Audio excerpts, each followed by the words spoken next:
Hello everyone, कसे आहात विद्यार्थी मित्रांनो. आज आपण पुन्हा आलोय एका नवीन स्वाध्यायासोबत.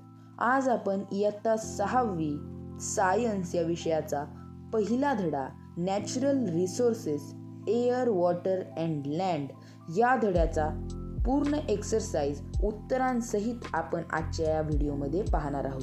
त्यामुळे हा व्हिडिओ शेवटपर्यंत नक्की पहा. व्हिडिओ आवडला तर एक लाईक नक्की करा. तुमच्या मित्रमैत्रिणींसोबत शेअर करायला विसरू नका आणि असेच उपयुक्त व्हिडिओ पाहण्यासाठी आपल्या स्टडी टाईम या यूट्यूब चॅनललाही जरूर सबस्क्राईब करा. चला तर मग आपण आपल्या आजच्या स्वाध्यायाला सुरुवात करूया. एक्सरसाइज त्यामधला question number 1. Fill in the blanks. A. The layer of ozone gas absorb dash dash rays that come from the sun to the earth. आता येथे आपल्याला गाळलेली जागा भरायची आहे. The layer of ozone gas absorb ultraviolet rays that come from the sun to the earth. हे आहे या प्रश्नाचं उत्तर. B. Of the total water available on the earth fresh water forms 0.3%. 0.3% हे या ब्लँकचं उत्तर आहे. आणि third C. Both dash dash and dash dash constituent are present in the soil. याचं उत्तर आहे both abiotic and biotic constituents are present in the soil. आता आपला सेकंड क्वेश्चन आहे, why is it said that. Okay, यामधला A. The ozone layer is a protective shell of the earth. या प्रश्नाचा answer आहे ultraviolet rays of the sun are very harmful for the living organisms present on the अर्थ. The ozone layer present at high attitude around the earth absorb those harmful radiations. The life on the earth if it thus protected. Therefore, the ozone layer is called a protective shell of the earth. आता second आहे, water is life. याचा answer आहे living organism cannot survive without water. The blood of animals and sap of plant also have high proportion of water. Therefore, the water is said to be a life. Third, sea water is useful even thought it is not potable. याचा answer आहे there are many aquatic organisms in the marine water of the sea and ocean. म्हणजे marine water. Of some of those are edible varieties such as fish, crab, etc. Fishery is an important occupation of coastal people which is entirely dependent on sea. Third, salt, iodine, and some other minerals are obtained from the sea. Fourth, the valuable jewels such as corals and pearls are obtained from the marine animals. Transports of goods and cargo is done with sea routes. आता मित्रांनो, आपला तिसरा प्रश्न पाहण्याआधी तुम्हाला हा video जर आवडला असेल तर या व्हिडिओला एक लाईक नक्की करा आणि सोबतच आपल्या चॅनलला सबस्क्राईब नक्की करा. हा व्हिडिओ जर तुम्हाला महत्त्वपूर्ण वाटला असेल तर तुमच्या मित्रमैत्रिणींबरोबर नक्की शेअर करा. चला, थर्ड क्वेश्चन आहे, what will be happen if. Okay, यातला A. Microbes in the soil get destroyed. म्हणजे मातीतले सगळे मायक्रोब्स जर नष्ट झाले तर काय होईल हे आपल्याला लिहायचे. आणि या प्रश्नाचा आन्सर आहे microbes in the soil get destroyed. Okay, answer the decomposition process of the soil is done by the microbes. The weathering of rocks is also done some extent by the microbes. Of all the microbes in the soil are destroyed, the process of decomposition and weathering would not take place. Thus, humus will not form due to lack of decomposition process. The dead and decaying matter will remain scattered everywhere on the earth. B. The number of vehicles and factories in your surrounding increases.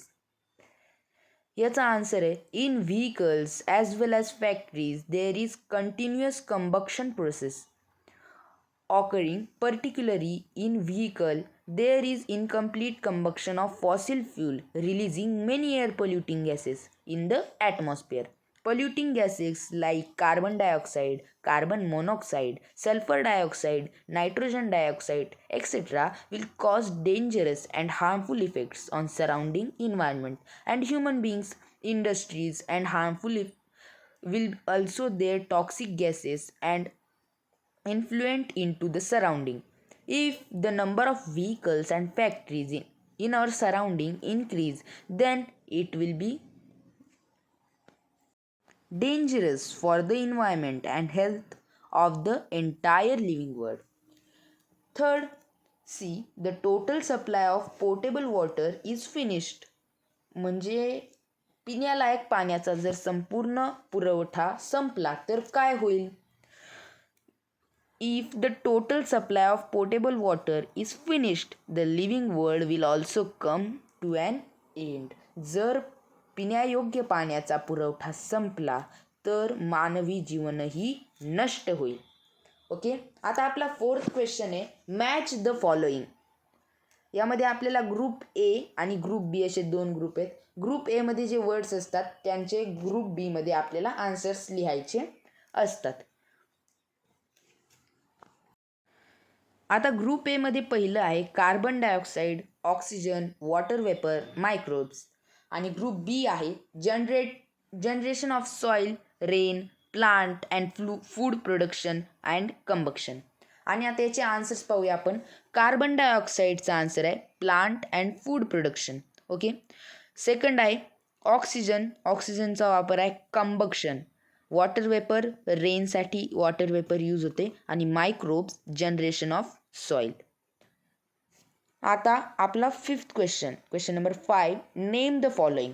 Okay, यामधला ए आहे constituent of the biosphere. यामध्ये आपल्याला names जे आहेत ते द्यायचे आहेत. First, constituent of biosphere याचा आन्सर आहे animals and plants. Second, biotic constituent of soil याचा आन्सर आहे microbes, insects, rats and mouse. Okay. Third आहे fossil fuel, petrol, diesel and kerosene. हे याचं आन्सर आहे. फोर्थ आहे inert gases in air, argon, helium, neon, krypton, xenon. These are inert gases in air. Okay. आणि fifth आहे gases that are harmful to ozone layer. यामध्ये chlorofluorocarbon, carbon tetrachloride. आता पुढचा प्रश्न आहे question number 6, true or false. First A, land and soil are the same thing. It's false. याचा answer आहे false. Second आहे the water in lake is called ground water. यांचा answer ही आहे फॉल्स. थर्ड आहे it takes about 1000 year to form 25 centimetre thick layer of soil. याचा answer ही आहे फॉल्स. आणि फोर्थ आहे radon is used in decorative lights. याचं उत्तरही आहे फॉल्स. म्हणजे हे जे चारही प्रश्न आहेत यांचं उत्तर आहे फॉल्स. सो आजच्या आपल्या या स्वाध्यायातला शेवटचा प्रश्न question number 7, answer in your on word. आता हा प्रश्न झाला का आपला स्वाध्याय संपणार आहे. आता हा 7वा प्रश्न पाहण्याआधी तुम्हाला कोणत्या विषयाचे, कोणत्या इयत्तेचे व्हिडिओ स्वाध्याय हवे आहेत ते आम्हाला कमेंट करून नक्की सांगा. लवकरच त्यावर व्हिडिओ बनवण्याचा आम्ही प्रयत्न करू. आता question number 7, answer in your on word. A, explain with the help of diagram how soil is formed. Okay. आता याचा आन्सर पहिला आपण पाहूया, मग याची डायग्राम पाहूयात. आन्सर आहे soil is formed by the natural process. Heat, cold and rain water cause weathering of the bedrock.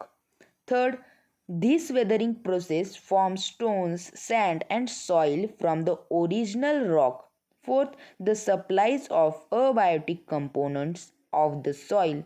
Fifth, microbes, worms, insects, and rodents add to process of the soil formation. Sixth, the roots of big tree that grow on land also are weathering agents. All those factors cause soil formation in very slow and continuous way.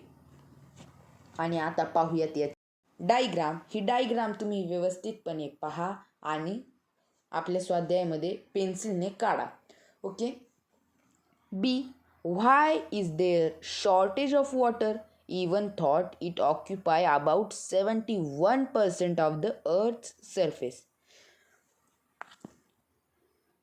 आता आपल्या पृथ्वीवर 71% पाणी असूनही पृथ्वीवर पाण्याची कमतरता का भासते? हा या प्रश्नाचं मराठी ट्रान्सलेशन आणि आता आपण याचं आन्सर पाहूयात. That 71 of the earth surface is covered with water. 71% अर्थचा सरफेस हा पाण्याने व्यापलेला आहे. Most of this water is not usable and potable. 97% of this water is salty water of the sea. या पाण्यामधला 97% भाग हा मिठाच्या पाण्याचा म्हणजे समुद्राच्या पाण्याचा आहे आणि तो आपल्याला वापरण्यायोग्य नाही आहे. This water cannot be used for agriculture or for drinking, cooking etcetera. हे पाणी आपण शेतीसाठी, पिण्यासाठी वापरले जात नाही. Some fresh water is in frozen state. काही गोठलेल्या अवस्थेत म्हणजे बर्फ अवस्थेत आहेत. Due to tremendous increase in population the demand of water is also increasing. Due to all these reasons, there is always a water shortage. Even thought the 71% of Earth's surface is occupied by water. Third, what are the various constituents of air? Write their uses.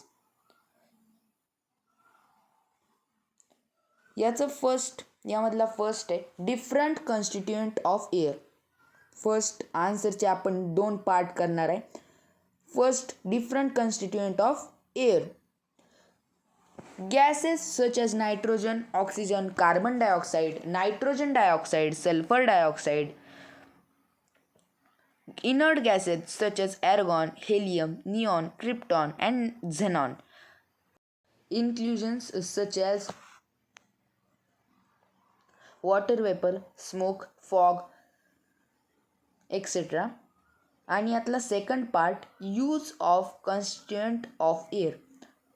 यातला first आहे nitrogen. Nitrogen helps in building up proteins and living organism. It also used in production of ammonia and also in the airtight packaging of foodstuffs. Second, oxygen. Oxygen is essential for respiration and also for combustion of all the substance. Third, carbon dioxide. Plant need carbon dioxide to perform photosynthesis. It is also used in fire exhaustions. Argon is used in electric bulbs. Helium is used for obtaining low temperature and also generating lift in airship. 6. Neon is used in decorative lights used for advertisements and also for street lighting. 7. Krypton is used in fluorescent tubes. And 8. Xenon is used in flash photography. आणि शेवटचा प्रश्न क्रमांक 4. Why are air, water and land considered to be valuable natural resources? Answer, air, water and land are the factors essential for sustaining living world on the earth. All the essential things required for survival are obtained through air, water or land. Since by fulfilling the needs of living organisms, they help in survival of all organisms. Therefore, air, water and land are considered to be a valuable natural resources.